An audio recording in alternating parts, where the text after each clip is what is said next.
pertama kali 1999. Alhamdulillah sampai sekarang ada tulisannya catatan harian perjalanan ibadah haji. Kenapa perlu dicatatkan dan didokumentasikan? Karena ternyata para al-karomin ketika dituliskan, kemudian dibacakan kembali, kemudian diwariskan kepada generasi berikutnya, sungguh banyak nilai-nilai yang bisa kita ambil dan menjadi hikmah. Pada kesempatan ini ada beberapa fragmen yang ingin dibacakan dan mencoba untuk menggali apa saja di antara ibrah yang bisa diambil. Yang pertama, ayahanda dilahirkan di sebuah dusun, di sebuah kampung, mungkin sekarang sudah jadi kota. Kalau dulu masih taktik dan belum ada di data, dan ada masih kata Kabupaten Majalengka dan Kecamatan Banyuwangi. Di desa Ranggirang pada tanggal 1 Oktober tahun 1943 dari pasangan kakek Kembang Haji Suki dengan Mahaji atau Marangi, kami sering menyebut atau memanggil dengan istilah Marangi. Ketika itu para al-mukarramin, beliau yang istimewa mendapatkan didikan dari kakek kami dengan apa yang sebagaimana disebutkan oleh Imam Ali radhiyallahu anhu. Alimu auladakum fa innahum makhluquna li zamani ghairi zamanikum. Didiklah anak-anak kalian karena sesungguhnya mereka diciptakan untuk zaman yang tidak sezaman dengan kalian. Maka di dalam biografi ini dituliskan di antara, mungkin pada saat itu keanehan, anak kiai sekolah. Padahal pada saat itu boleh dikatakan belum lumrah atau mungkin amali atau bahkan haram hukumnya.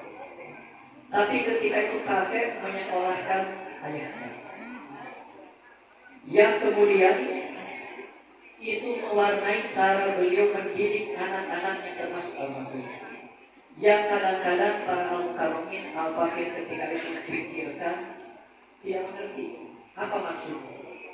Ketika itu al-fakir disekolahkan dari mulai awal sampai akhir sekolah umum. Tidak pernah sedikit pun ada bahasa kamu harus sekolah agama.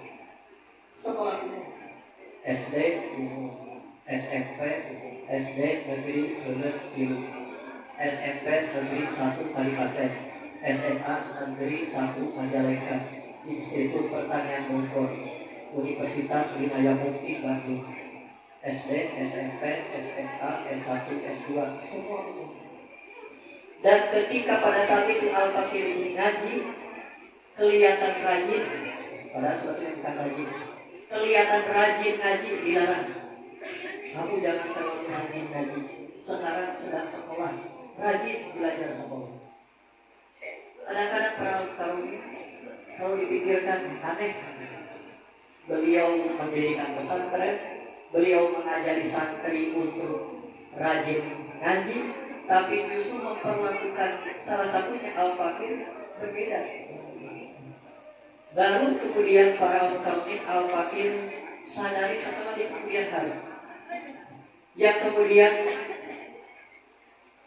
al-fakir lihat dalam perjalanan ketika ayahanda sudah mungkin ketika itu menikah di tahun 1966, lalu mungkin di desa Helen British kehidupan bermasyarakat sampai sekarang. Beliau itu selalu menampakkan sebagai sosok pembelajar.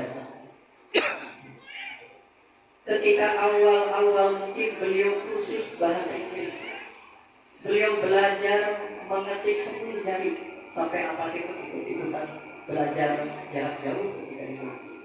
Belajar kursus macam-macam, belajar manajemen, bahkan sering berdiskusi dengan al-Fatih tentang ilmu-ilmu yang itu di luar ilmu-ilmu pesantren. Kadang-kadang memang susah untuk Tapi ternyata itulah barangkali sebagai wujud dari kata-kata tadi. Alimu auladakum fa innahum mahlukuna li zamani ghairi zamanikum. Tetapi kemudian para kaum ketika beliau belajar, setiap fase ilmu yang beliau pelajari selalu bertanya. Kalau dibaca di biografi ini, beliau menempuh pendidikan pesantren dari mulai Cisangkok, lalu kemudian Ciwaringin, lalu dilanjutkan ke Jawa Tengah ke Sarang. Beliau selalu mengajarkan harus bertarget. Engkau ngaji itu harus punya target. Sekian tahun harus selesai. Sekian bulan harus hatam kitab ini. Sekian hari harus selesai ngaji ini. Walaupun mungkin dalam ada bertaklim diajarkan, salah satunya adalah waktu yang lama. Tetapi beliau selalu mengajarkan bertarget. Dan sampai saat ini salah satunya selalu kata-kata yang disampaikan, kau harus mengerjakan yang bisa hari ini kau kerjakan dan jangan berpikir besok nanti akan dikerjakan. Karena boleh jadi besok nanti ada pekerjaan lain yang harus kau kerjakan. Kalau pekerjaan hari ini selesai, maka besok ada waktu untuk mengerjakan pekerjaan lain.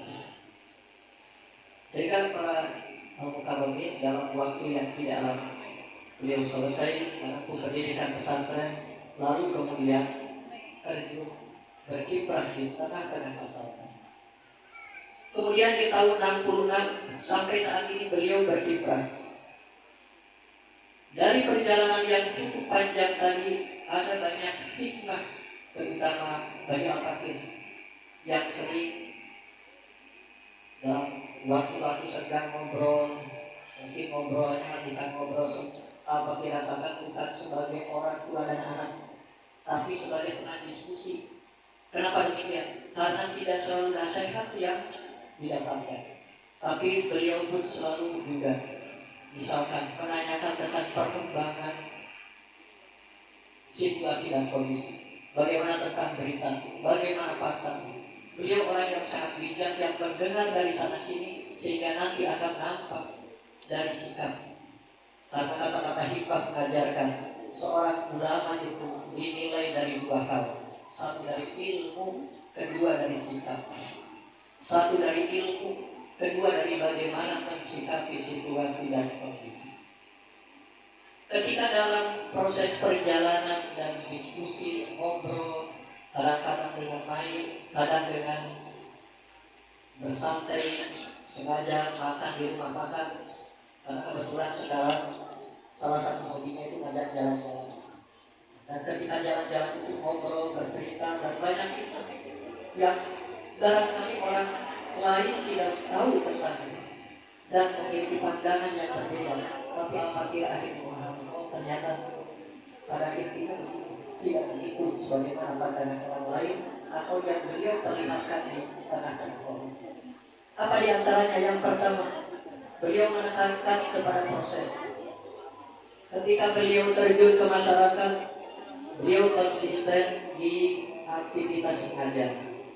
Beliau tidak mengajarkan kepada kami untuk berproses melompati tahapan tanpa runut ditempuh. Misalkan beliau begitu terjun, beliau mengajar pada saat 1, 2, 3 di rumah diajari begitu banyak, ternyata perlu tempat baru. Akhirnya kita ke Masjid Al-Imam. Setelah di Al-Imam penuh, akhirnya beliau bikin rumah di sini. Setelah rumah penuh, akhirnya beliau bikin tabir musola dan loteng awal. Ketika terus, akhirnya itu mengajarkan kepada kami bahwa mengajarlah sarana itu akan mengikuti, dan itu konsisten sampai sekarang. Maka mungkin salah satu yang berbeda dari beliau adalah beliau tidak pernah menyuruh kami untuk membuatkan proposal. Kalaupun bikin proposal karena ada orang luar yang datang dan memaksa bikin proposal, baru beliau menyuruh saya sebagai salah satu anak untuk membuatkan proposal. Apa yang diajarkan kepada beliau?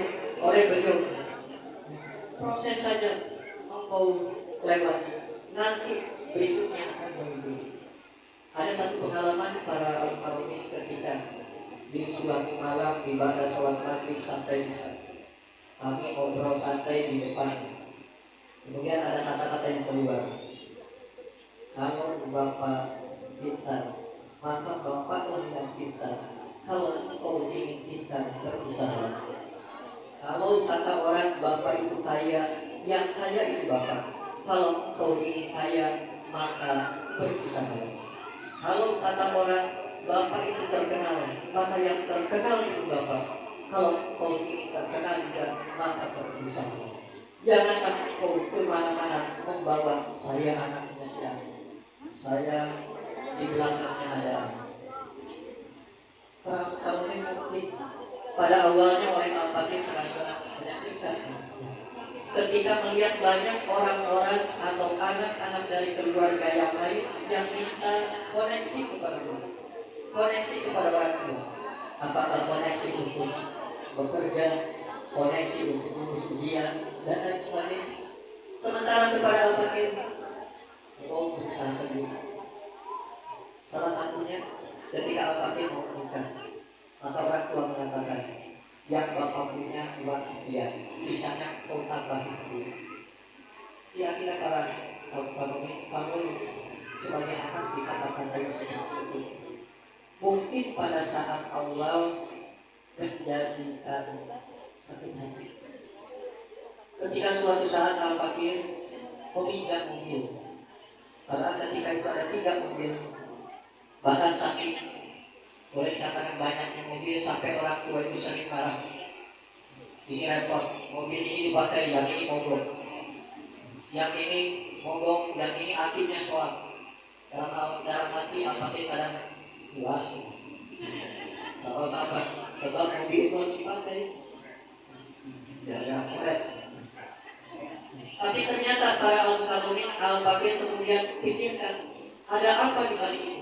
Ternyata harta orang tua tidak akan ke orang lain pastinya.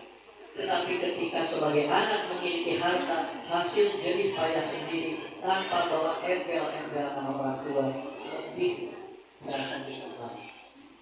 Tidak ada beban. Bari pawasna si abdi gawe mobil hasil usahanya lira untuk kasebut bari kotor, bateri dicuci, bari gelap, kopi kafe dan soalnya. Tapi ketika pinjam kepada orang tua, pinjam 1 kali saja, padahal hanya ke Majalengka, begitu bulan mau disimpan, ditanyakan sudah dicuci belum. Awas kalau kau dalam hati bohong banget. Padahal ya apalah kotornya ke Majalengka, tidak akan sekotor kalau keluar.